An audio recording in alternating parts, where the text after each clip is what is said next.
Today's technical presentation is about distillation pressure control troubleshooting.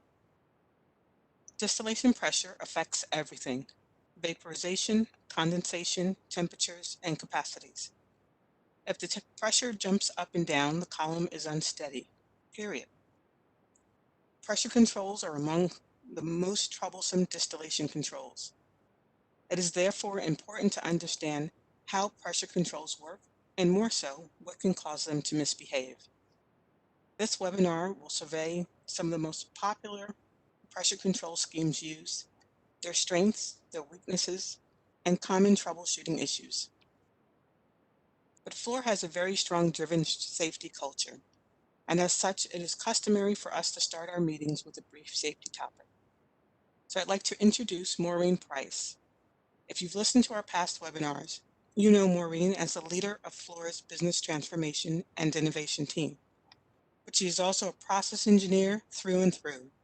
Known for her expertise in brownfield projects, she has more than 35 years of experience in engineering design, construction, and refinery operation. Maureen likes to spend her spare time gardening, doing yoga, cooking, and walking her dogs. So please, Maureen, would you unmute your audio to share a brief safety topic? Thank you, Sabrina. At Fluor, safety is of the utmost importance in our daily lives, as well as in how we approach our design work.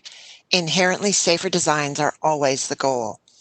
The stable operation of the distillation columns in our plants is critical to both safe and profitable operation.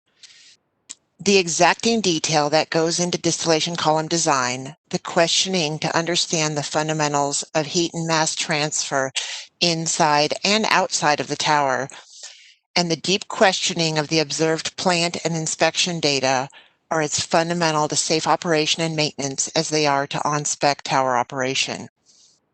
As you listen to Henry discussing pressure control of distillation columns this morning, and as he shares his wisdom, make no mistake that you are learning how to improve the safety of your operation. Proper column pressure control handles the normal disturbances that are a part of everyday life in refining and petrochemical facilities. Proper column pressure control also helps minimize flaring. Does it matter where you put that pressure transmitter? You bet it does. How about the location of the thermocouple? In the vapor phase or in the downcomer? That matters as well. Calling this webinar a 90-minute safety topic may be a bit of an exaggeration, but not by much. Every aspect of the design of the tower, internals and associated piping, equipment, and controls must be looked at together to ensure safe design. As Henry asks you rhetorical questions in this virtual forum, and as he answers the questions that you will submit, safe operation is woven into his recommendations. I'll turn the mic back to Sabrina, who will introduce our distinguished main speaker now. Thank you, Maureen. So now I'd like to introduce our speaker, Henry Z. KISTER. Henry is a highly recognized specialist with over 30 years of vast experience in all phases of distillation, including troubleshooting, operation, design, startup, and control. As a senior fellow and director of fractionation technology at Fluor, he designs, revamps, troubleshoots, and advises on distillation processes, equipment, and controls for the chemical, petrochemical, and oil industries. Henry is Fluor's representative on the Fractionation Research Institute Advisory Committee, serves on FRI's Design Practices Committee, and is a member of the U.S. National Engineering Academy. If you have a book or a section on distillation, most likely Henry is the author. He's the author of 3 textbooks, over 120 published articles on distillation, the distillation equipment section of Perry's Handbook, and the chapter on distillation in the Kirk-Othmer Encyclopedia of Chemical Technology. Many of his articles, as well as significant sections of his books, address distillation controls troubleshooting. Henry has conducted over 530 of the iChemie-sponsored practical distillation technology programs for major corporations in the US, Canada, and 24 other countries on 6 continents, and has recently started a new distillation control troubleshooting online webinar program offered by iChemie worldwide. But before we get into the presentation, a couple of housekeeping items. The audio lines for attendees have been muted to eliminate background noise. The session today is being recorded and will be stored in the United States. We welcome questions, and we will leave ample time at the end to address them. So please submit the questions during the presentation in the Q&A panel and address to all panelists. Because we anticipate there will be many questions, we have allocated 90 minutes for this webinar. We value your time, but we will not extend past that time. So if Henry is not able to answer all the questions, a Q&A summary will be sent to all participants within a few days. So with those items cleared, I will transfer the presentation to Henry, and he will begin. Henry, please take it away.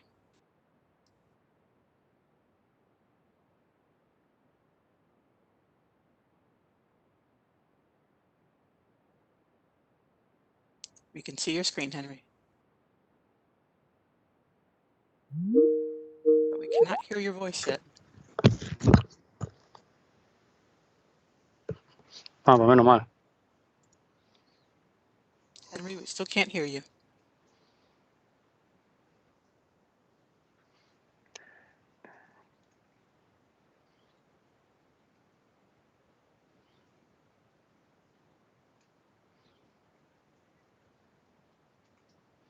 Vale, ya veo la pantalla.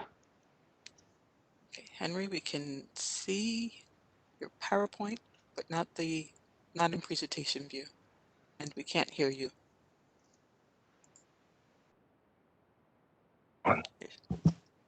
Thanks. Can you hear me now? Yes. All right, problem solved. Thanks, and thanks a lot, Debbie, for helping out. Please switch to presentation mode. Jeez.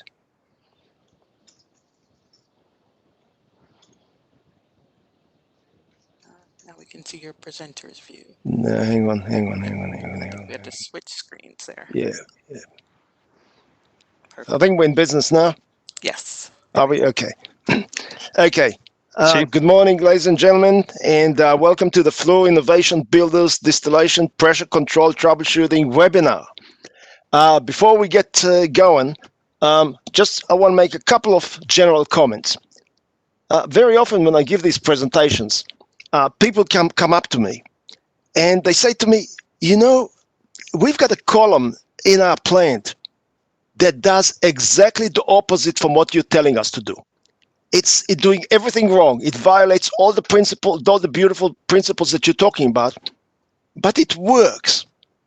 So what do you think we should do? Should we just tear that control system apart and use one of these beautiful control systems that you're about to show on the screen? Or should we just leave it alone? And whenever people ask me that question, my answer is, hell no, leave it alone. If it works, don't mess with it. The whole idea of this presentation is not to get you some ideas of how to tear out what works for you and replace it by something else. Quite the opposite. The idea, if you've got something that's working, it's good. Now, the idea of this presentation is that if you got something that doesn't work so good, maybe it will give you some ideas of what other people did to make it work better. And that's really the idea here.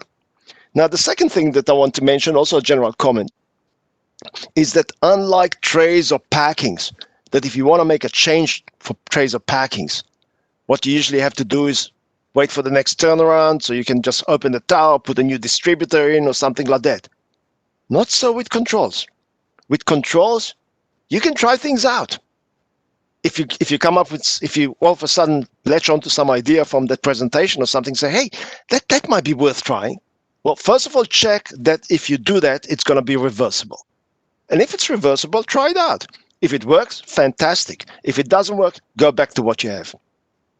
Okay, and with this general comments, let's get started and start off, as Sabrina told us before, pressure control is the most important control in distillation column, simply because pressure affects everything.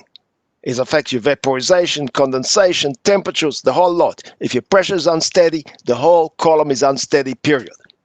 And because of that, we always control the pressure by manipulating the one variable to which it is most sensitive. Now that means that if you've got a vapor product, normally the good practice is to manipulate the column pressure by manipulating the product flow rate. On the other hand, if you've got a total condenser only making some liquid, then the usual way we control the pressure is by manipulating the condensation rate. And there's two ways of doing that. Either by flooding some of the condenser area, and this is called flooded condenser controls, or by manipulating the coolant rate. And we're going to talk about each and every one of them. We're going to start off and talk about the vapor product, which is only suitable when you've got a vapor product, obviously. Then we'll talk about when you've got only liquid products, and this is the flooded condensers and manipulating the coolant rates. And let's start with the vapor product. Here's the simplest method. What you do is you have a control valve in the vapor product rate. Now, if you want more pressure in the column, you close that valve. When you close that valve, you keep a lot of the vapor in the column, and when you keep more vapor in the column, its pressure goes up. Conversely, if you want to reduce the pressure in the column, you open the valve that lets some of the vapor out, and the column pressure goes down. Now, this method is suitable for pressure columns, for vacuum columns. With a vacuum, especially if you've got a vacuum pump. Now, if you've got an injector with a vacuum tower, very often we use an alternative, which instead of manipulating the vapor product rate, it manipulates the spillback around the ejector. Now, in many of our columns, the main product is liquid, but you still have a small amount of vapor vent stream coming out of the column. As long as you've got that vapor vent stream, you still control the pressure on the vapor vent stream. But in case you don't have enough vent gases, you can supplement it using nitrogen or fuel gas or some other inert gas that you put into the system. Now, all these three methods are good, fast, effective control methods as long as they are piped properly. Here's one that did not work. Now, this column is called a hot pot regenerator, very similar to an amine regenerator. And what they do is they've got an absorber that uses an alkaline solution to absorb H2S and CO2 out of a gas stream, just like an amine absorber does. In this case, it's hot potassium carbonate, which is an alkaline solution. It absorbs it, and then you send that rich solution into the regenerator, which is what you see out here, and you strip the H2S and CO2 and send them to the sulfur plant. Now, this is exactly what this column is doing, and so this is the overhead vapor, and the overhead vapor is the CO2 and H2S that are going into the sulfur plant. But this one did not work, and if you look at it closely, you will see exactly why it did not work. Okay, and if you're not sure, it's got this low leg out there, and you've got some atmospheric condensation or a bit of entrainment or something like that, and that will end up out here, will be trapped at the low point, and will start building up some liquid, which will back pressure the column. And that's why they could not keep a steady pressure in that column. And as it builds up, sooner or later, there's going to be enough push out there to get a good slug of liquid into the sulfur plant, which the sulfur plant will not appreciate. Okay, anyone knows how to solve that problem? Well, I'm sure many of you know. The idea is that control valve needs to be on a platform, not at grade. Now, anyone knows why people put this control valve at grade? I think many of you guessed it right. Accessibility. A lot of the time we work with a client, and the client will have a spec which will say all control valves shall be serviceable at ground level. A good engineering contractor needs to know when to take exceptions from client specs. We do that all the time. This is why clients pay us, so we can take these exceptions. And the contractor in this case, which of course was not Fluor, the contractor in this case should have told their client and said, look, we'll put all your other control valves at grade level, but not this one, because that one does not belong there. Okay, now this is so this is one case. Now that low point can be even a lot more fun. And this is one case study that was published in the literature back in 1995.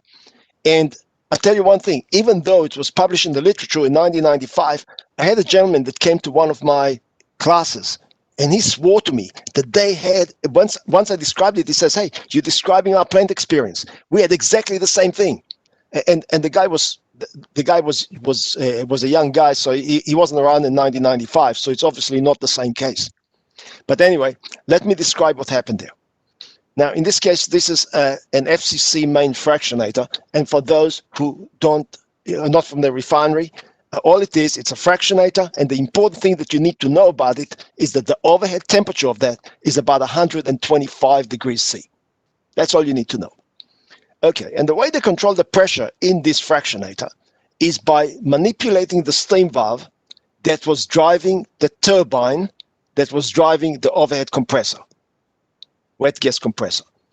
Okay, now the way it works is if the pressure in the column became high, what it will do is it'll open the steam valve, which will speed up the turbine, which will speed up the compressor, and that will suck the gas out of the column.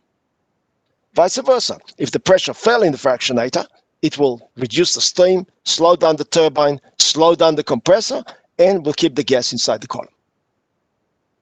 The only problem with that is that you can only slow the turbine so much. If you slow the turbine too much, you're going to lose the compressor.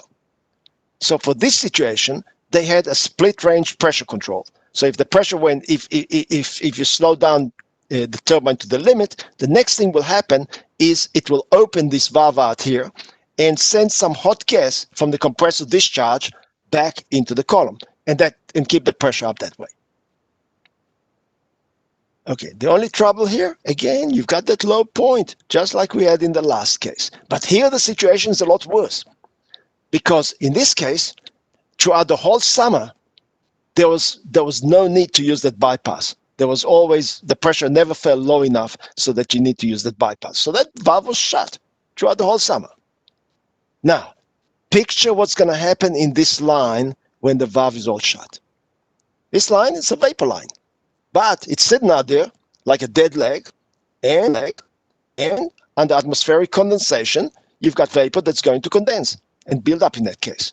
Now let's think about what is going to condense. And I need to tell you one more thing, and this is that the overhead from the drum is saturated for hydrocarbons, but is also saturated for water.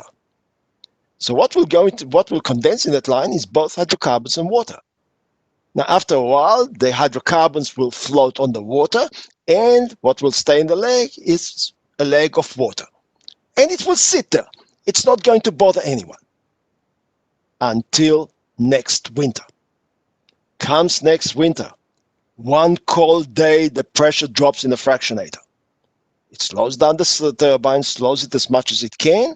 The next thing it's going to do is open this valve and try to put some hot gas from the compressor discharge into the column. But does it put the hot gas into the column? No. What does it put instead?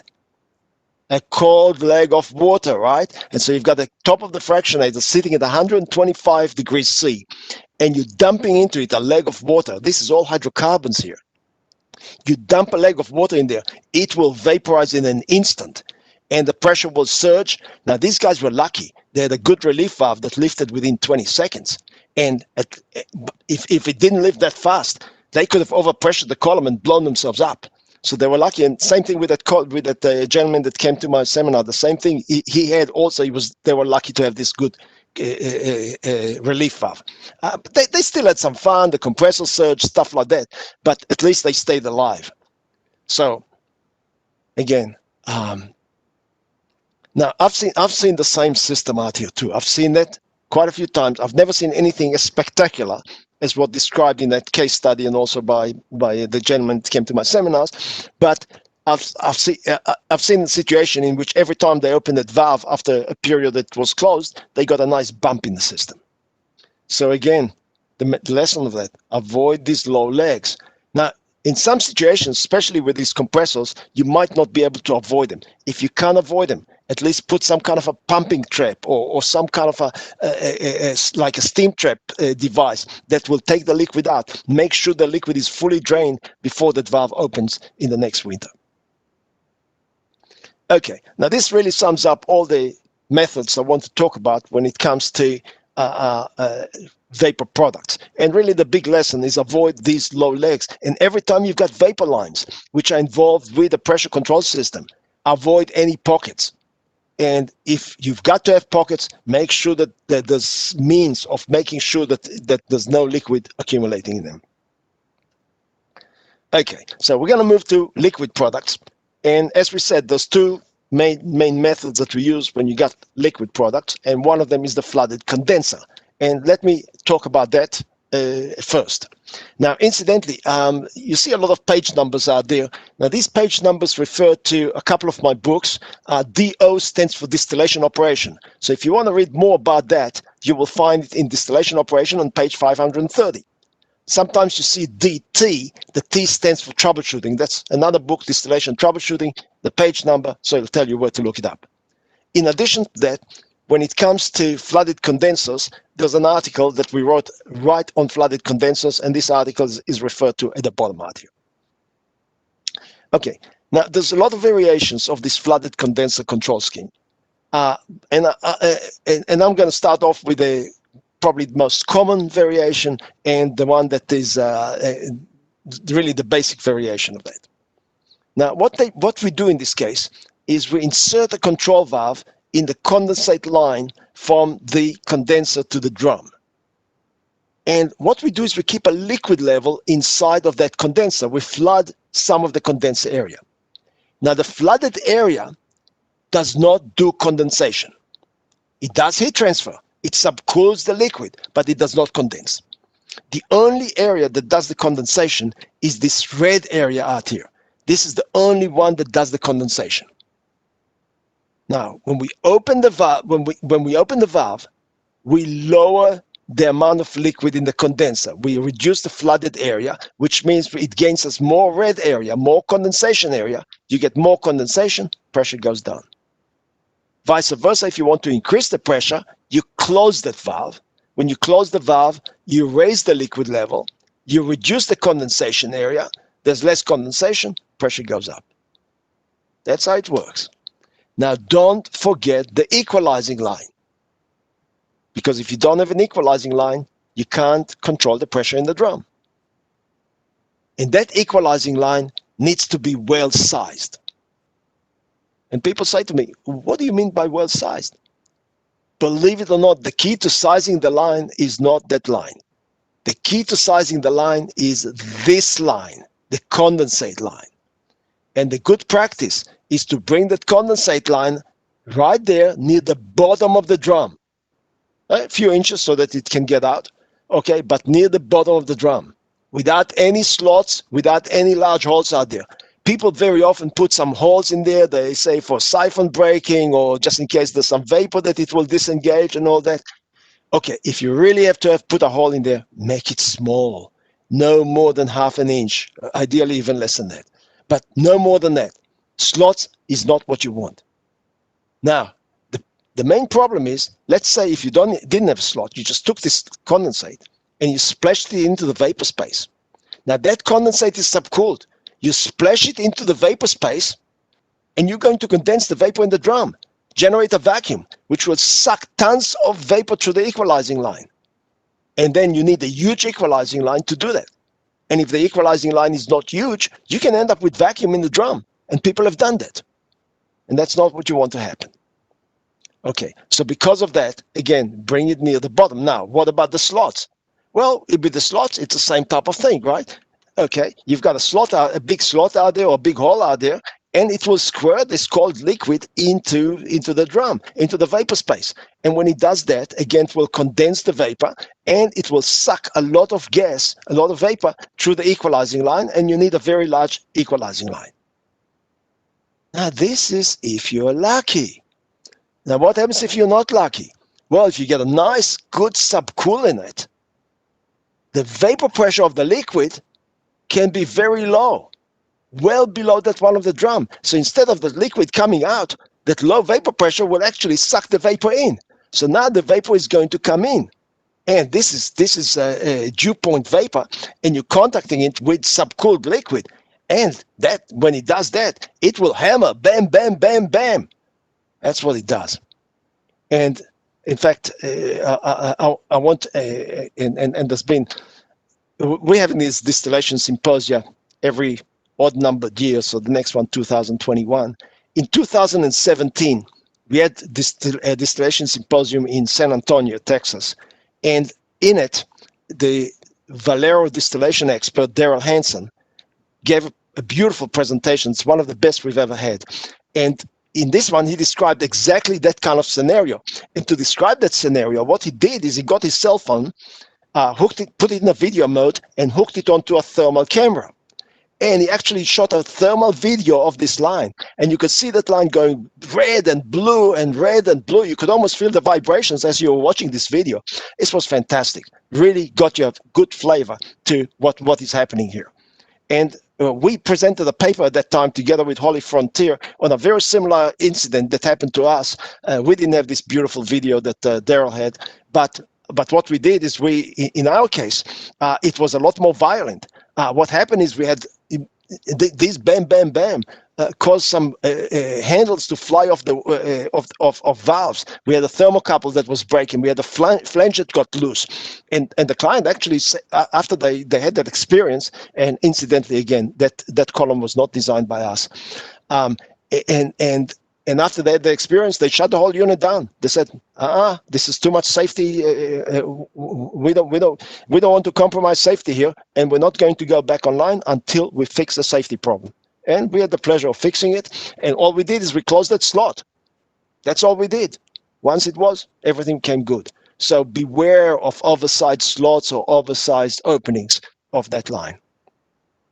Okay, and here's a picture of one of these flooded condensers. You can see it out here. You can see it's nice and warm. This is where the vapor is. And out here, you can see this is liquid. So that's exactly how it works. Okay, back to the basic scheme. As I mentioned to you before, all these flooded condenser schemes are only suitable for total condensers. In other words, where you've got no vapor product. But here in California, we've got a law, which is called Murphy's Law. Incidentally, for those of you who do not know, Murphy was a Californian, and he was an engineer too. Okay, and Murphy's Law tells you that every time you're dealing with a total condenser that only has liquid product, there's going to be some times in which you'll have non-condensables. Now, if you get non-condensables getting into these condensers, they ain't going to go down through that line. And so you've got to get them out. And the only way to get them out is by using a vent. And so, yes, we do need a vent in this case. And you can vent it to the drum, you can vent it to your fuel gas, you can vent it to the flare, you can vent wherever you like, but you do need to have a vent. Now, if it's only something that happens during startup and shutdowns and something like that, a manual vent is plenty good. On the other hand, if you've got some problems with the upstream column and very often you get some lights that come into there and need venting, you may want to use an automatic vent. But whatever it is, you do need a vent. Okay, now going to some variations of that scheme. Sometimes people ask, do you really need the vapor space in the drum? The answer is no. The only thing that the vapor space buys you is search for the product. Do you need the drum at all? No. The only thing that the drum buys you is search for the product and search for the pump. And if you don't have a pump, and very often in specialty chemicals, you don't have a pump, you've got all this, the condenser is above the column and there's no need for a pump, then you don't need to have the drum either. That saves money. But in most petrochemicals and refining, we do have a pump, so we do need at least the search for the pump. But we don't always need the search for the product. So we can go to this next method called the flooded drum. Now, this is a project manager's favorite because the drum is about half the size. And it's not just the drum, but you've got to have platform to hold it and all that, and piping and all this. And out here, also, you eliminate the level control too, because if the drum is full of liquid, there's no need for level control. And this is called the flooded drum method. Okay, now let's see how it works. Okay, if you want more pressure in the column, you close that valve. When you close that valve, you raise the liquid level in the condenser, and it reduces the condensation area, pressure goes up. Conversely, if you want to reduce the pressure, you open the valve. When you do that, is you lower the liquid level out here, and you got more condensation area, pressure goes down. And it responds quite fast to operations people like it too. 3 problems with this method. Number 1, remember what we said before. Pressure is the most important control in a column. Pressure is boss. Pressure tells valve to open, valve opens. Pressure tells valve to close, valve closes. Valve does not argue, and it does it fast. And if you ever look at the flow meter on the product line, it never draws straight lines. It jumps all over the map, which is fine if you go into storage. Not so fine if you've got a downstream unit. So really what we're saying is the only time that you even want to think about using this method is when your product goes to storage. Second issue. Now, we said we need a vent out here to vent the non-condensables, but some non-condensables can still be dissolved in the liquid, and then they decide to release themselves in the drum. So you need a drum on the vent too. You need a vent on the drum too. But this venting is a lot more complicated because you're venting from near the top of a liquid full drum. Now, the minute you open the valve, you're not gonna get just vapor, but you're gonna get some liquid and train with it, which means that you need the only place you can send it to is some system that can handle the liquid, some kind of a knockout drum. You can't send it to a firebox or something like that. Okay, and also you need to think, if it's at the lower pressure, that liquid can flash over that valve, and as it flashes, it chills, and as it chills, it can go below the safe working temperature of the line and of the valve. So again, that all need to be considered. So the second thing is, again, and you can again vent it manually, vent it automatically, all these things, but you do need to consider, okay, what can you vent it, and where do you vent it to? Last but not least, and this is becoming the major consideration these days, the minute you lose that pump, you've got yourself a relief.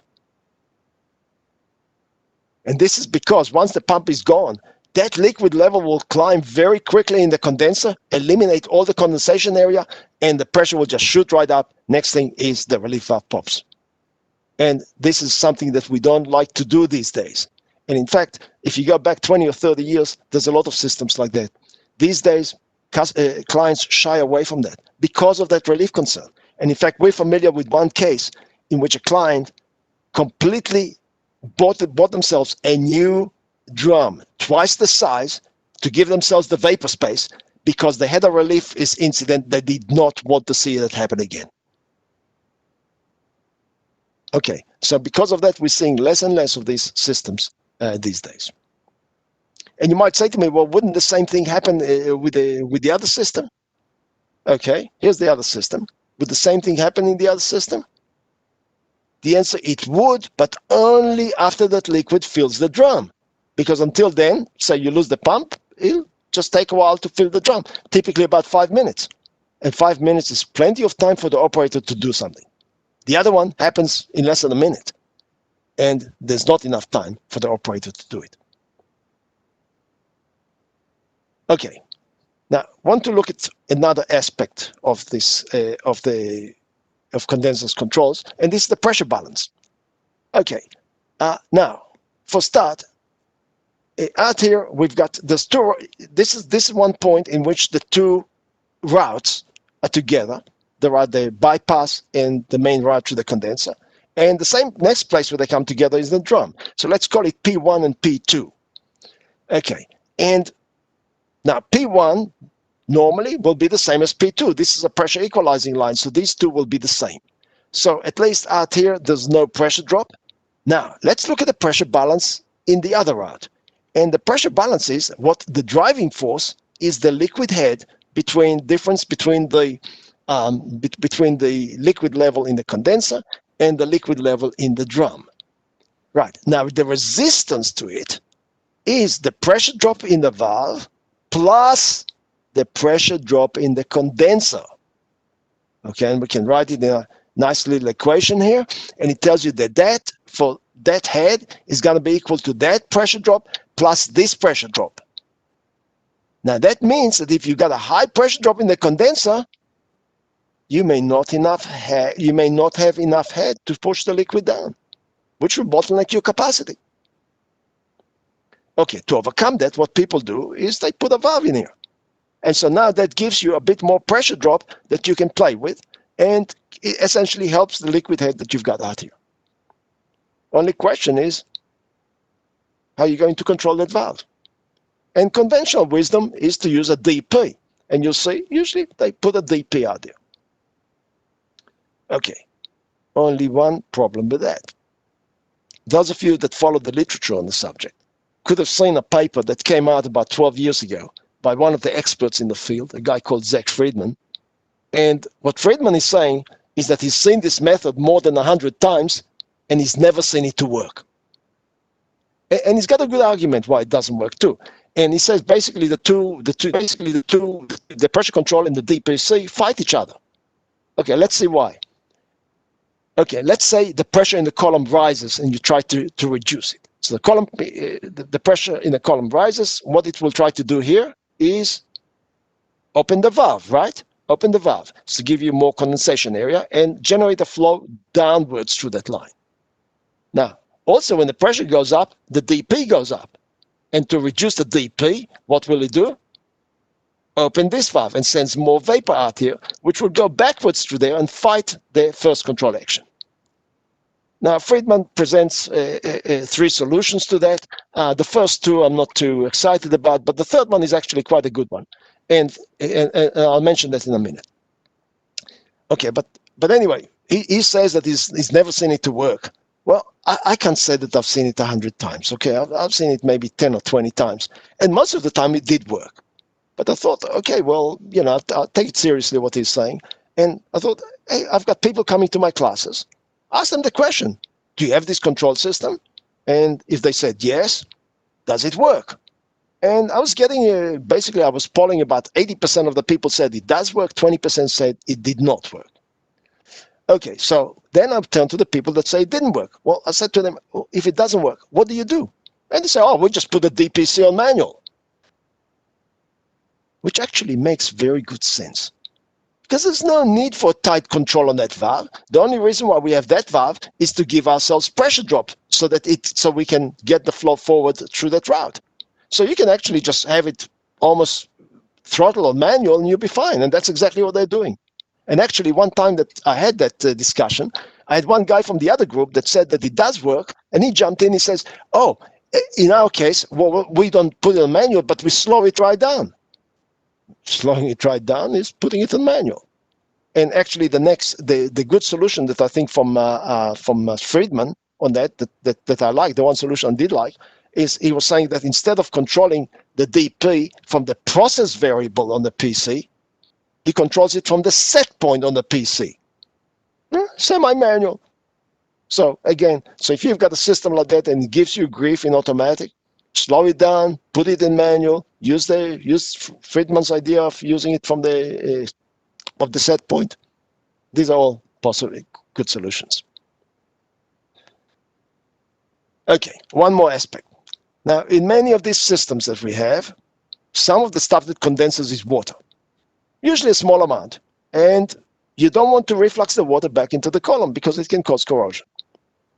And to do that, you include a device called a boot.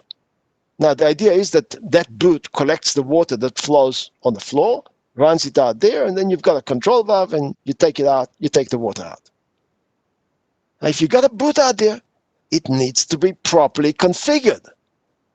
And here and really the idea is you bring the liquid in at one end and the boot's got to be at the other end, because you need some settling time for the water to get out of the hydrocarbons or out of the organic, which is insoluble in whatever it is. It needs some time to get in there. So that boot needs to be at the other end. And the reflux line needs to come on the other side of the boot. Because, and I'll tell you, and I've seen people with the reflux line coming out here on this side of the boot, and they wondered why the reflux got water in it. I mean, the reflux, if it's ahead of the boot, it's going to take the water before the boot does. Okay, so again, it needs to be properly configured, and that's got to be at the other end. And some people actually stick that line about something like 6 inches above the floor of the drum, and that's fine. That's good stuff. Okay, but whatever it is, this is something that needs to be properly configured. Okay, gonna move on. And in many systems, instead of having the valve in the condensate line, which I've shown in the last few slides, they put the control valve at the vapor line to the condenser. And this is actually something that many of the major licensors like to do. And very often they use that control system. Now, this control system is actually, from a control point of view, it's a beautiful control system. It actually augments the control action that we took by flooding the condenser, which is what we talked about, by another mechanism. And the other mechanism is adjusting the pressure, the condensing pressure out here. Now, again, if you want more pressure in the column, that means you want to condense less. And to condense less, what you can do is close the valve. Now, that closing the valve raises the liquid level there, which helps you. But also, closing the valve reduces the condensation pressure, which reduces the condensation temperature, which reduces the delta T. So that's an additional one. And in a condenser, they work together. In a reboiler, not so much. In a reboiler, they might tend to fight each other. But in a condenser, they do not. They tend to be augment each other quite nicely, work nicely. Another advantage of that is by doing that, by condensing at a lower pressure out here, you also reduce subcooling, which sometimes subcooling is desirable, especially if there's NPSH problems in the pump. In other cases, subcooling is not desirable. And if it's not desirable, that system, again, offers some benefits. Okay, what are the disadvantages? Well, there's two disadvantages. For start, a valve in the vapor line is much bigger than the valve in the liquid line. Capital. The second thing, you're condensing at a lower pressure, which means you're really running the column at a higher pressure than you need to.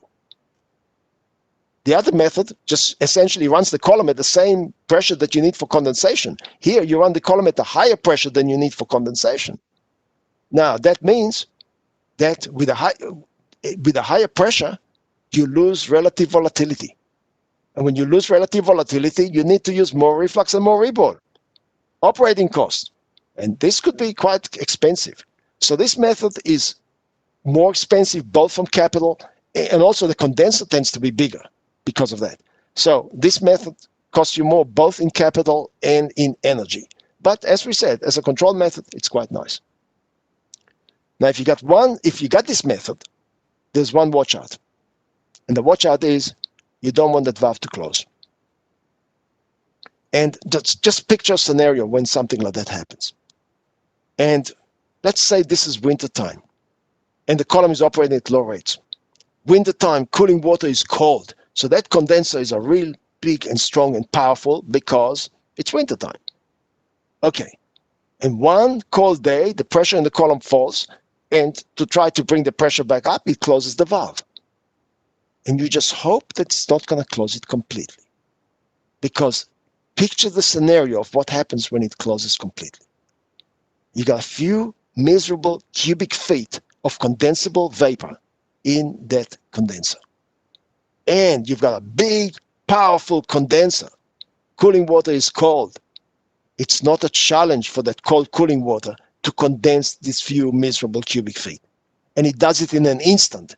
And as soon as it does that, you've got vacuum right there. And when you get that vacuum, it sucks liquid from the reflux drum. And that liquid comes out rushing, bang!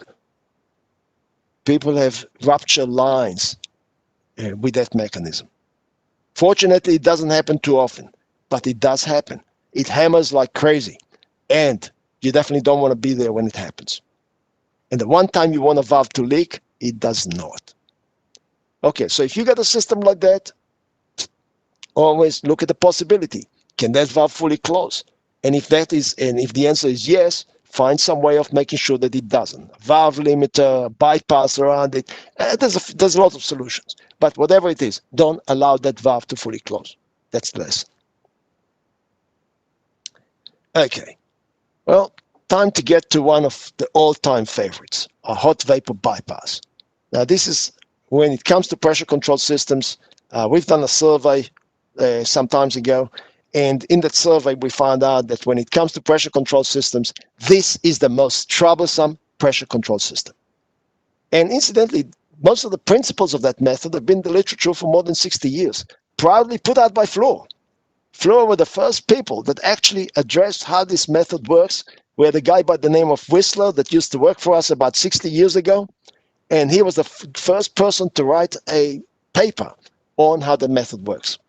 Now, 3 years after Whistler came a guy from Exxon by the name of Hollander, and he filled in the blanks. So whatever Whistler did not discuss, Hollander did. And between them, they covered the field real good. But even though these two guys cover the field real good, we're still finding new things about it. And we're still learning new things. Some of you could have seen a paper that we put out on hot vapor bypass together with this gentleman I mentioned before, Daryl Hansen, who's the distillation expert in Valero. And we learn new things in this exercise, which I'll mention very shortly. Okay, so we're still learning new things, but whatever it is, it's potentially very troublesome.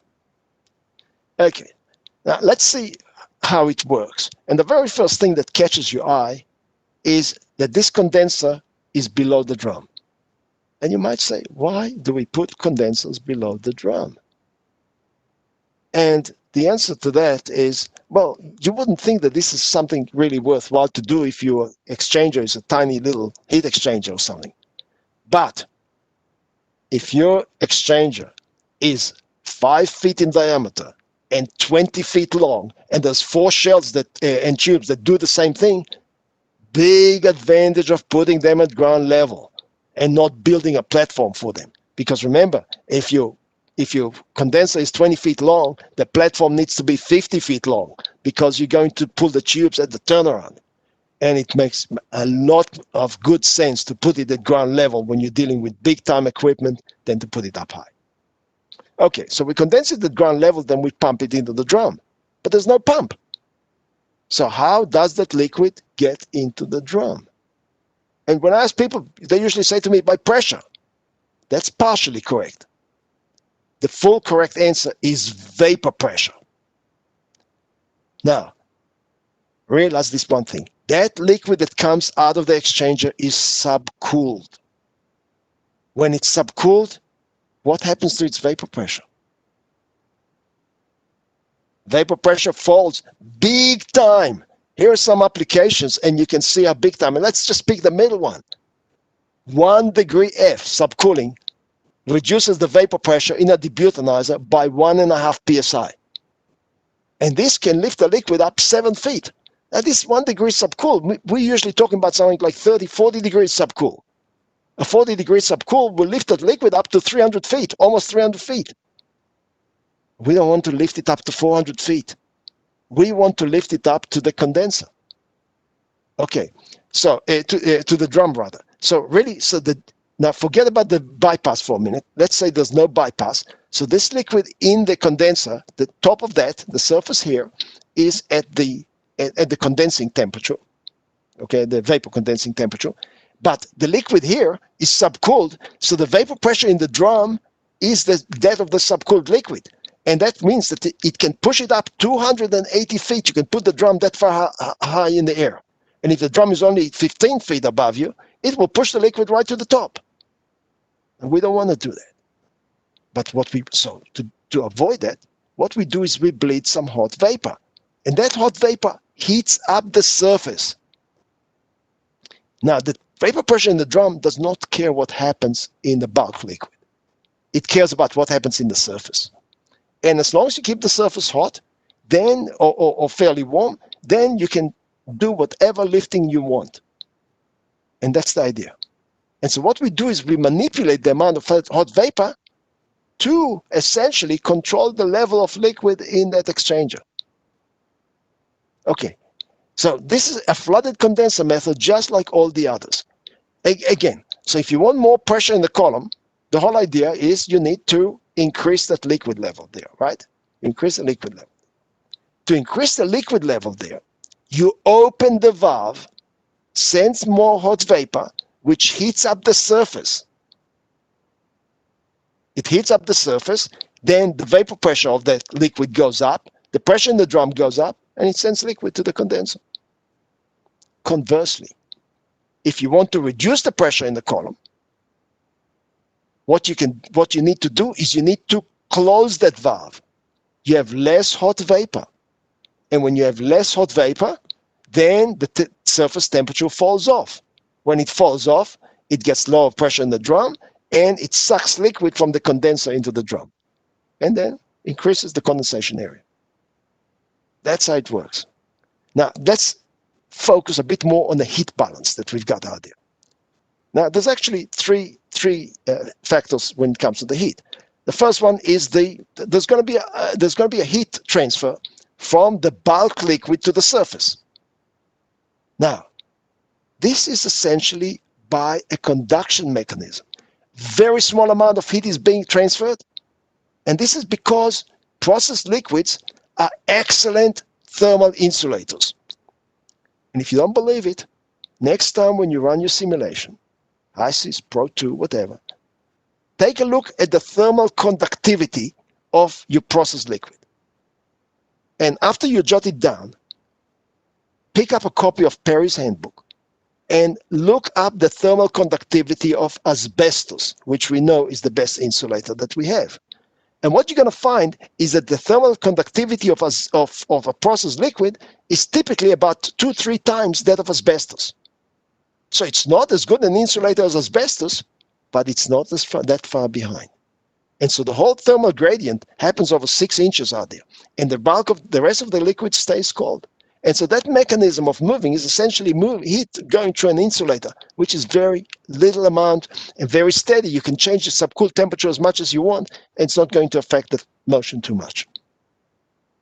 The second factor is ambient losses, which will vary between a calm day and a windy day and a rainy day. But again, they're not all that much. The main drive is that vapor. Now, you've got vapor condensing onto a surface. Now, you may remember from university, right? Condensation, heat transfer. It's a huge heat transfer coefficient, and it happens fast. So really, this is the driver. Whatever that guy does, that is the main driver that we do have. And that's exactly the way the method works. So it's a very responsive. So people that have it and have it working properly, it works really nice. Okay, so with all this explanation, then you might ask the question, well, in that case, why are you saying that it is troublesome? Reason for that is, again, if you follow the explanation, you could have noticed a very strong dependence on the surface. Everything here happens on the surface. And for that method to work, the surface needs to be steady. Now, what can cause unsteadiness? Well, take a look. You got a vapor line blowing straight onto that. Hey, after this webinar, get yourself a glass of water, right? Get your mouth close to it and go and blow onto it. See what happens. See what happens to the surface. Okay, don't do it with coffee. Okay, that's what's going to happen. So this is one thing that can ruffle the surface and completely drive that method crazy. Another thing is that liquid jet. Now you think, oh, liquid jet, wouldn't that disperse? It doesn't. Liquid jet goes straight up. And we know that it can go through about a few feet of liquid without any problem and get to the surface. And that can pump subcooled liquid onto the surface. And in fact, in the article that we wrote with Daryl Hanson that I mentioned, in this case, we were really doing a post-mortem of an instability event that Valero fixed. And in that one, what happened is you had liquid out there, and it came in about 5.5 feet per second, which is a little bit on the high side, but not out of range. It's a reasonable number. And it came in, that liquid was at 66 degrees. And you had the vapor out there was at 125 degrees. Now, what it did is that, and there was a bit of a disturbance because there was a bit of rain in the area, so there was a bit of a disturbance, and it caused a bit more condensation, which means that liquid rate went up. And when it went up to about from 5.5 to about 7 feet per second, when it did that, it pumped out some of that 66 degrees onto the surface. Now, as soon as you did that, it immediately condensed some of the vapor, dropped the pressure out here. As soon as it dropped the pressure, it sucked more liquid from the condenser. which again pumped it more to the surface, which got colder and pumped more liquid from the condenser and got colder. And within 5 minutes, they transferred about 10 tons of liquid from the condenser to the drum. Now, this was a mild upset. They had upsets which were a lot worse than that. But it just shows you what it can do. And the hot vapor bypass could not catch up with it. It happened so fast. Now, the way they fixed it is by throttling this valve out here. They had a valve and they throttled it out here. And once they did that, they at least slowed that suction movement that keeps on sucking more and more, and that solved the problem. Once we understood the problem out there, we kind of learned a bit about the design. For a start, the throttling valve is invaluable, as they found out. Another thing that can help is some kind of a baffle out here to stop that jet coming to the surface. In many other cases, that is the solution, especially when the problem is the vapor line, and make sure that it does not impinge on the liquid. Now, this is one system you don't want to have. Ladies and gentlemen, this is not one system that didn't work. That's 24 systems that I've been involved with in one way or another that did not work. And if you look at it, you might just ask the question, how on earth can something like that work? If you understood the principles of hot vapor bypass, there's just no way on earth that it will work. Because what you're doing here is you're taking this hot vapor and collapsing it onto the subcooled liquid. All this, remember all this lift and stuff like that? Look at that. And it hammers too. Bam, bam, bam, bam. Okay.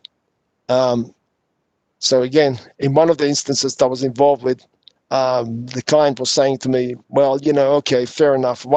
We've got a nozzle out there, so we can take that line, put it in the nozzle, but he still wanted to splash the liquid onto the surface. He said, look, that's not gonna, well, it did not work. It made things a bit better, but not much. Next turnaround, he also took the line and extended it below the liquid surface with the vapor line going out here. That did work.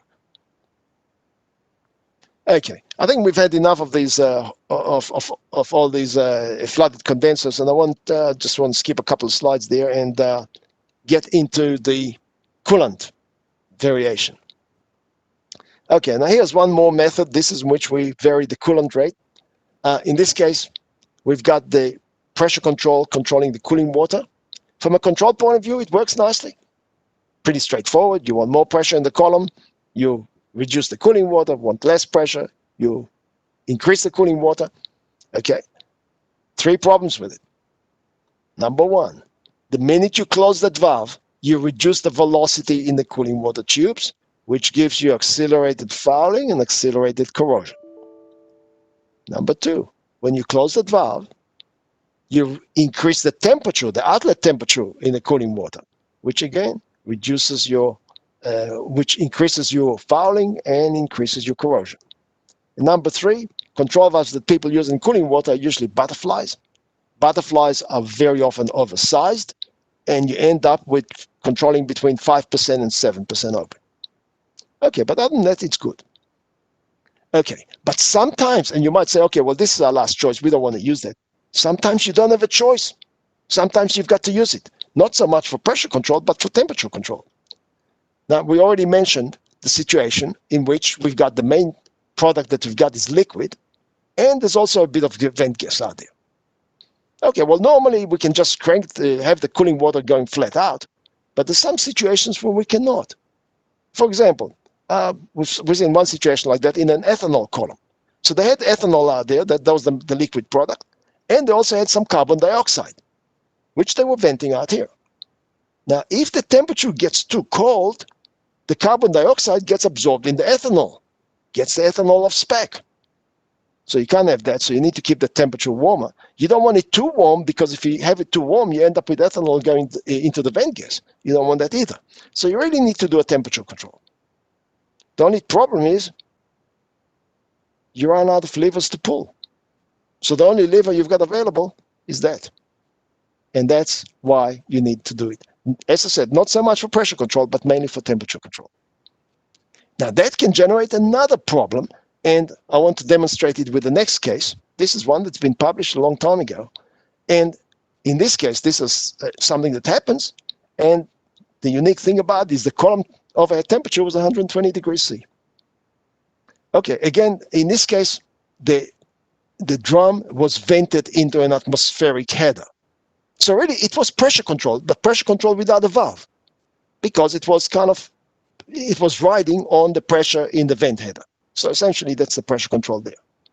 And again, they had the same situation. They did not want to absorb any of these inerts into the liquid product, and at the same time did not want to lose too much liquid product. So that the temperature control, the only place they could do it is on this.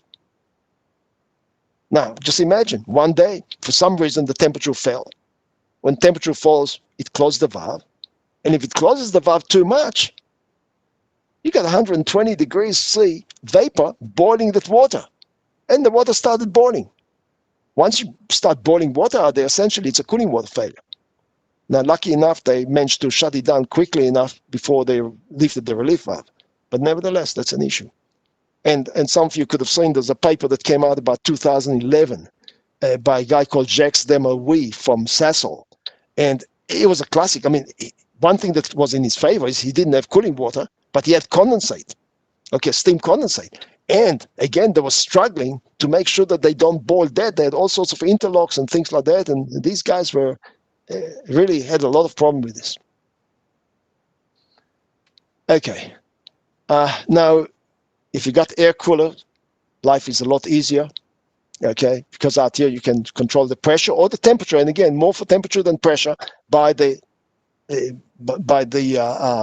you got a variable speed fan, by the speed of the motor or the pitch of the blades otherwise.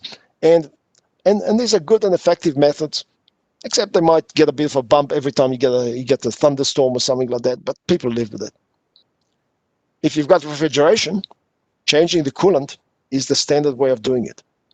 Now, in this case, if you want to you essentially control the refrigerant level in that kettle.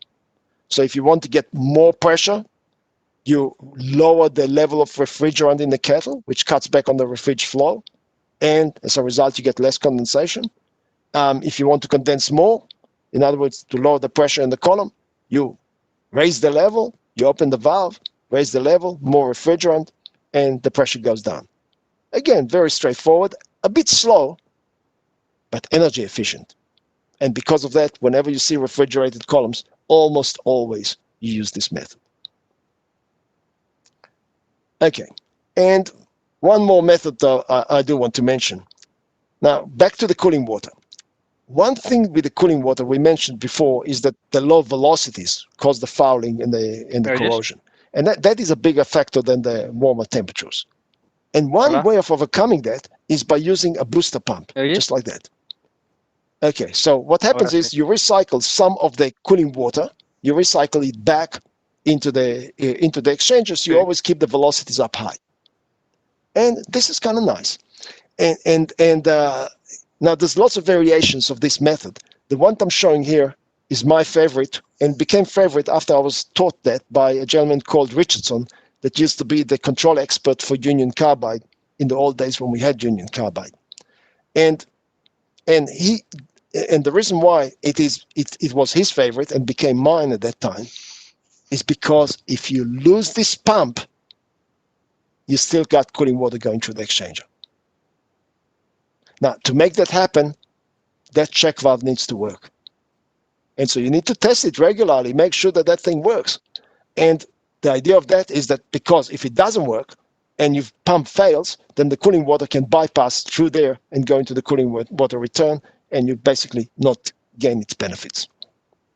Now, one other big plus of this scheme is that it enables you to keep the cooling water warm even during the days of the cold winter. And the days of the cold winter could be a problem when some of the components in the overhead product have got a high freezing point. So this one prevents it from freezing. And so whenever you're dealing with components that can freeze on you, this method is definitely favored. Okay, one more method here. Now, until now, we talked about keeping a tight pressure control in the column. We said how important it is. For the very last slide, I'm going to turn the tables. I'm going to talk about floating quantities. For the very last slide, I'm going to turn the table pressure. Why would somebody want to float the pressure? A él sí, mejor que a And ti. the reason for that is that a lot of the time, really, what determines the pressure in the column is the air or the cooling water. Well, the air and the cooling water are hot during summer, but they're cold during wintertime. So during wintertime, you can operate at a lower pressure. If you can operate at a lower pressure, you can reduce your reflux, your reboard, you got better volatility. And that's a big optimizer. Okay. And so a lot of people do it manually. The operators do it. What happens during winter? They run the column ¿Dónde? at lower pressure than during summertime, and that's it. But you can automate it and take advantage of differences not just between winter and summer, but also between day and night. Whatever it is, this is an optimizing control and one that's very slow. Now, how does it work? What you see here is what we saw before. This is just a normal pressure control with a valve in the vapor overhead. Now, one thing, and again, there's many ways of doing a floating pressure control. The one I'm going to show you was the one that was developed by a gentleman called Greg Shinsky, who's been one of the greats in distillation controls ever. And what he's doing is he's installing a valve position controller that looks at the position of the valve. Now, during summer, the valve is almost fully open. So say 70% open, 80% open, and he's going to keep it like that. So the valve opening is going to be the same as what he does during the winter time, during the summertime. But then if it starts closing, which means you've got more room out there, he changes the set point on the pressure controller to keep it open again. In other words, he reduces the set point so you operate at lower pressure. And so this is what he does. And now this is a slow Pero es que no lo movement. entiendo. You might do it over half an hour or something like that. Luego me So lo still, explicas. the normal pressure control is fast and just like we said before, but over a period of time, it optimizes that. And the benefit of that is not just for going summer to winter and reducing energy, but in addition to that, keeping a lower pressure also keeps you away from the relief valve setting, and that's a big benefit too. Now there might be Pero some esto no lo constraints. Of entiendo. course, if O you sea, al reduce the final pressure no too mantienes much, la you presión might constante, ¿no? run into flooding in the column, or you might not be able to get rid of the bottom product. Okay, well, these constraints need to come into it. If you got computer control or even a DCS, you can work them in. But whatever it is, this is the principle. So, with this beautiful method, might be a great time to conclude this presentation. So, ladies and gentlemen, thank you for your attention, and I'm going to send it back to Sabrina to manage the questions. Thank you, Henry. I think we have all feel a lot smarter now, and thank you for sharing your knowledge with us. So as a reminder to our audience, I'd like to let you know that you can submit your questions in the Q&A panel, and please address it to all panelists. So for our first question, back in one of the very first examples you had, Henry, there was a question about the control valve at grade. And so the question is, would tracing the line provide any benefit, or do you have to move the valve? Benefit, definitely. But it's going to be a shortcut solution, just like any other shortcuts. If you get some entrainment out there, it's not going to do you any good. But from atmospheric condensation, yes, it's going to help you against that. So it's definitely going to give you some benefit. There's other shortcut solutions. You can have a pumping trap out there or something like that. But obviously, the best thing, what we would definitely recommend is to put the valve up high. But as I said, actually, when we talk about this method out here, this one's a bit more difficult. You talk about big lines because they're using these big lines too, also for startup and stuff like that. So these are big lines, and sometimes you really have to have them at grade. And because of that, you really need to go. Tracing might not be good enough for that, but the pumping trap and the kind of steam tracing of that, not steam tracing, steam trapping of that is definitely a good idea in this case. Thank you, Henry. So next, we had a question, can you comment on good practices for startup of a flooded condenser? Oops. Well, again, it depends on the system. I have not seen the startup of a flooded condenser to be a problem at any time.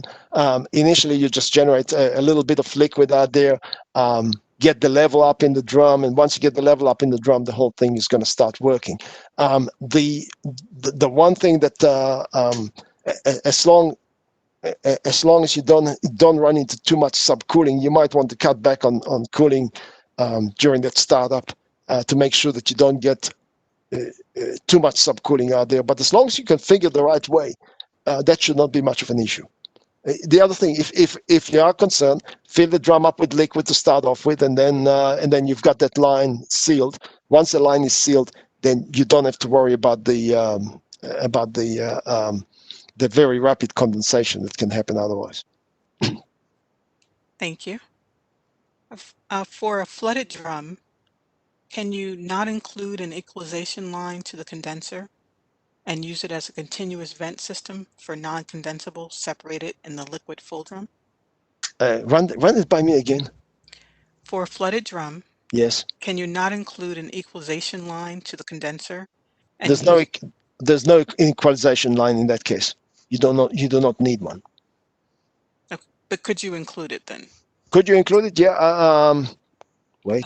And you Wait. use that as a continuous vent system for the non-condensables separated in the Yeah, liquid full drum. from the drum to the condenser, basically a line from here to this vent. I Yes. don't see any reason why not. Definitely a line from here to there. I think that's going to work quite nicely. Okay. Yeah, I think it. Again, I'm not sure, but it makes very good sense to me. Yes, if that's the intention. You don't need the, but if you want to use it, that's good. Okay. We'll be covered. Tío, I want to make. me gusta que diga I'm not sure, porque parece ser que no todo... Take a moment to.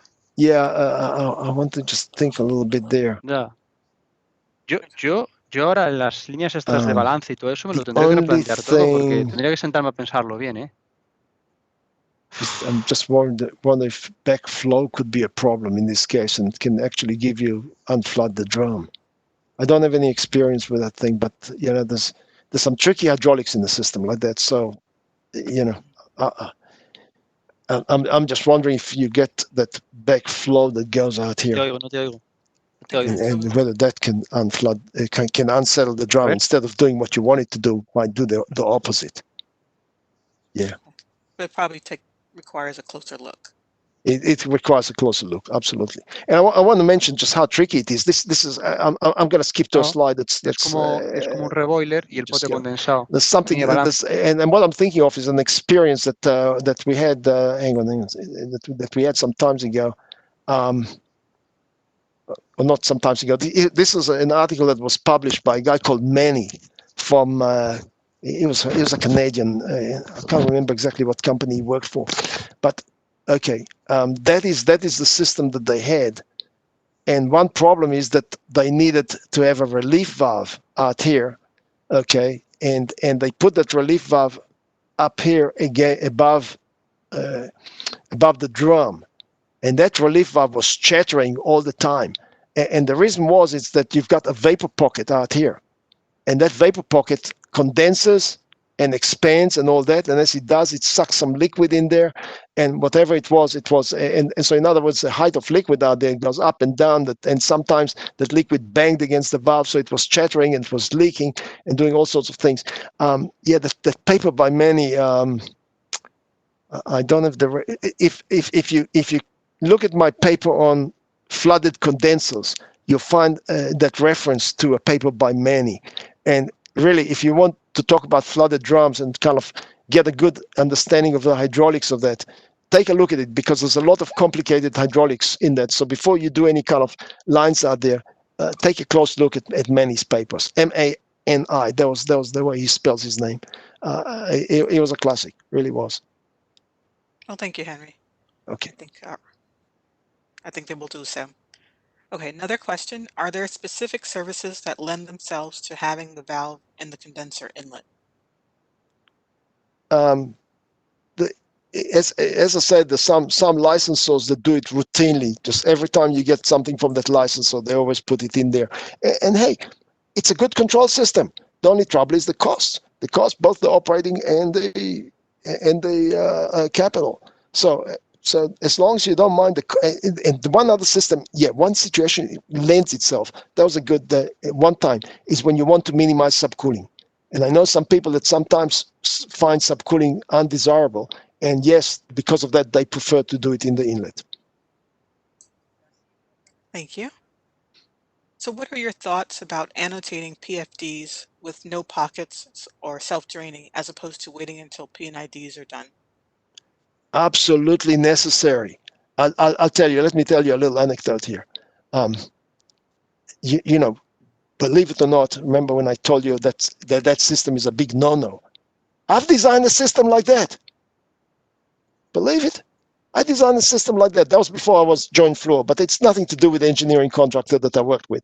It was something to do with me. It was I take full responsibility. And in fact, well, I didn't design it like that. I designed it like this, right? But not exactly. I didn't have all this. I didn't have that valve. I didn't have that. But essentially, I designed that. The liquid was going to the liquid. The vapor was going to the vapor. And we left the P&I. And I did the PFD on that one. I did the P&ID. At that time I was a process engineer and I was doing that with some background in distillation. And so I did that. There was an naphtha splitter. And that's it. And we finished. And the next thing, and everything was, then the client came, reviewed, everything was okay. That's it. They made a few changes and we just went ahead. And then next time I hear about it was a year later from the field. Hey, we can't keep a steady pressure in the column. I travel to the field, take one look at it, says, wait a minute, that's not how I designed it. What happened? I designed a different way. Well, the way very often engineering companies work, and again, and I've seen that in many, is a lot of the time, the process engineers will do the P&Is and stuff like that, and then the client reviews it. Once we pass the review, that goes to the pipers. And then the pipers do it their way. Now, for the pipers, something like this and something like that is the same. And that saves money, so they do it like this. They try to help the client. They try to save money. And they don't feed back. We don't get a feedback for that. And next time we hear about it, it's in the field. And yeah, at that time I learned, you learn from your own experiences. And at that time I learned that you need to put these notes that you mentioned, they're must. Because, hey, if I put a note out there and say, look, that vapor needs to be connected to the vapor without any pockets, just like you said, liquid to the liquid, the pipers respect that. As long as the note is there, they will do exactly what the note says. But if the note is not there, it's open game, and they end up with stuff like that. So the answer is absolutely. These notes must be there. It's good to know. Yeah. Okay. For the condensers at grade, the hot vapor bypass, which was slide 22, could you comment on an appropriate sizing basis for the rate through the hot vapor bypass valve? Yeah. The way to size that valve is consider how much vapor you need on a cold winter's day, because really the biggest heat sink that you've got is both the subcooling, but even more so the ambient conditions. And people don't like to insulate these drums because of external corrosion concerns and stuff like that. If you got the drum insulated, that's really nice. But if the drum is not insulated, think cold, rainy day during the winter time. And at that time, you're going to get as much condensation as you're going to get. And you need to be able to put enough hot vapor out there to counter this plus the travel of cold from coming up. But don't forget that what's going to be very important is to make sure that the cold does not freely get up there. In other words, that you don't disturb that surface while you're doing that, because the minute you disturb the surface, you need a lot more vapor through that bypass. And in that case that I mentioned with Valero, which we had, it was incredible the amount of vapor that it needed, because that surface was suddenly, because they were lifting this cold, it was lifting that cold liquid to the surface. it opened the valve almost from something like about 5,000 pounds per hour to about 30,000 pounds per hour, and still couldn't keep up with it. So the key is this. Again, you keep out there, then you all you have to worry is about a cold winter's day and counter that, and maybe put an over design factor on that, and you still end up with a valve that's not very big. Thank you, Henry. So is the vent location important in condensers due to carbonic acid concerns? Well, among other things, yeah, absolutely. Not just carbonic acid, it's just being able to vent the condensers. If you can't vent the condensers, you're going to inert blanket the condenser, you're going to lose heat transfer. So it's very important. Now, the good practice is to always put the vent in the place where the inerts accumulate. So just look at a condenser, look at at where it does, and look for the place where they're going to accumulate. It's usually going to be on the top, but let's say if the entrance is out here, the vent is going to be at the end of the condenser. Now, if it comes in the middle of the condenser, you need a vent on each side. If it comes at one end of the condenser, comes out the other, then you only need a vent on one side. But whatever it is, look for the place where they're going to concentrate and follow that. And there's a very simple, very good technique that I would like to recommend to you. Once you look at the condenser, at the physical arrangement of the condenser, the drawing, whatever, imagine that you are a non-condensable molecule and you're traveling through the condenser. Which way will you go? And go to the place where you're going to go and put the vent right there. Okay, thank you. So what about designing a hot vapor bypass while controlling the cooling water? What is the sizing basis of a hot vapor bypass and the suggested or typical control scheme? Okay, the two don't usually go together. Okay, the only time if you want to use the cooling water control that we mentioned before, like this, if you want like okay, if you want to use that method out there, that is only suitable when you got a vent gas.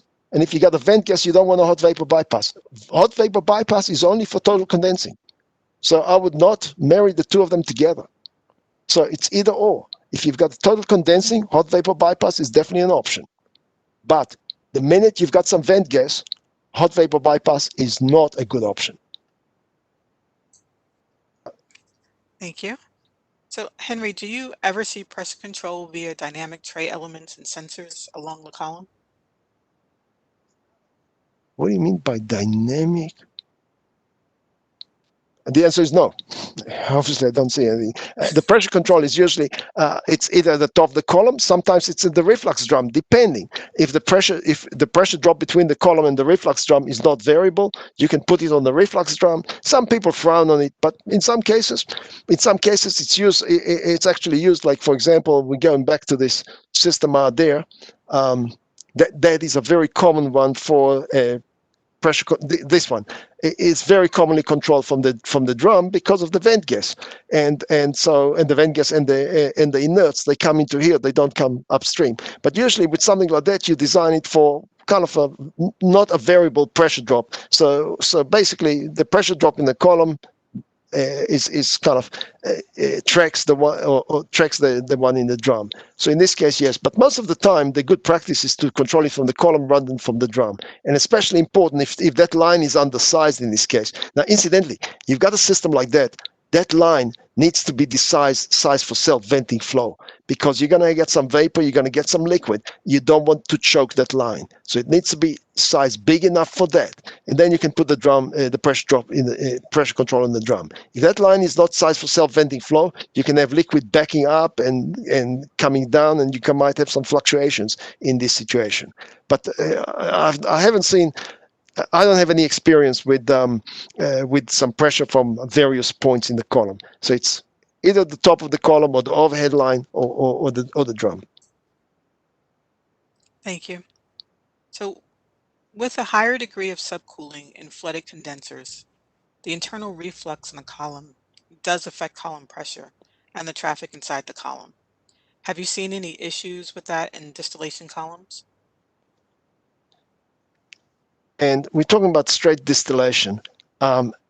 Whenever you've got subcooled liquid, what it will do as soon as it gets into the column, it will condense some of the vapor, and the internal reflux is going to be higher than the external reflux. I've seen problems when you've got some variability in it. And one thing that people do is what they call an internal reflux control. Now, what they do is essentially, instead of controlling on the external reflux, they control on the internal reflux. And you might say, well, what do they do? Do they put an orifice plate inside the column?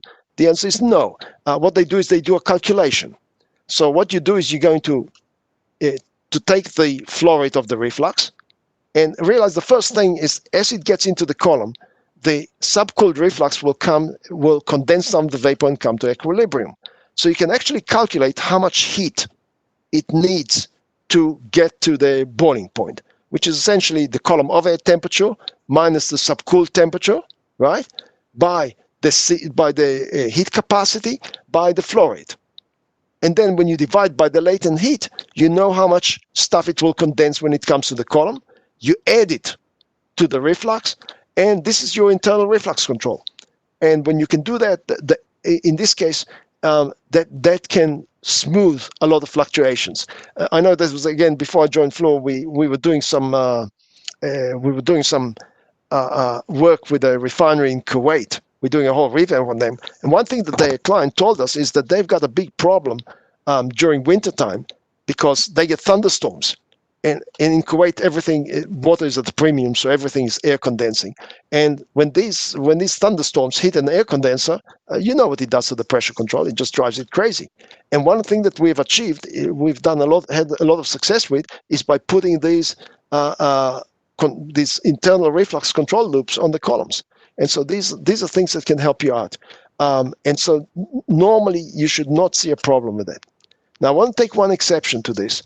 And the one exception where it might cause a problem is when you're dealing with multi-component distillation.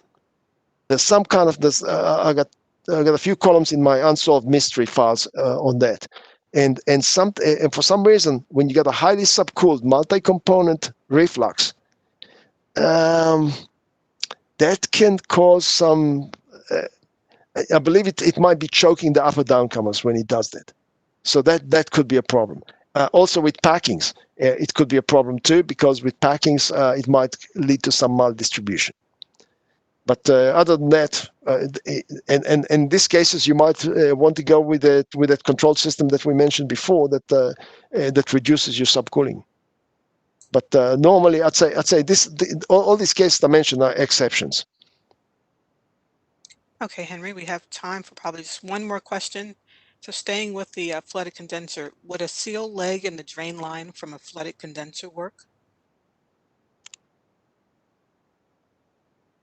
That is something that's very commonly done when you don't have a drum. This is something that you do in specialty chemicals a lot. That's with that seal leg. Exactly that. You don't have a drum. You don't have a pump. That's how you eliminate the. That's how you eliminate the. That's how you eliminate the drum. And so the answer is yes, but it's usually not very suitable for large scale equipment. It's more suitable for the smaller operations, which is very typical of specialty chemicals. Yes. Again, it needs to be engineered properly, and that's another story. Okay. Well, Henry, that's all the time we have for questions. We do have many more questions in the queue. And so to our audience, yes, this is being recorded, and we will send out a summary of the questions and responses with the link to the video. So thank you, Henry. We appreciate all of you for attending today and for your questions. You've all been a very engaged audience, and it's been a pleasure being your moderator. So next, we will be hosting our next webinar on Thursday, November 19th at 10 a.m. Central Time. And in this webinar, subject matter expert Stephen Prevett will talk about data-minded decision-making. This presentation will be an overview of common industrial tools to accomplish statistical process control in conjunction with Pareto charts and histograms. Actual project examples will be shown, and you will be provided the means to apply these tools to your leading and lagging indicators.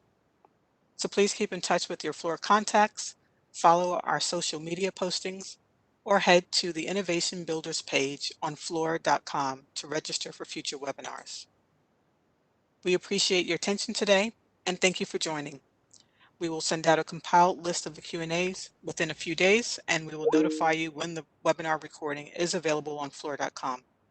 If you have any additional questions or require additional information, please email innovation.builders@fluor.com and someone will get back to you. From all of us and the Innovation Builders team, have a safe day. Thank you for joining us.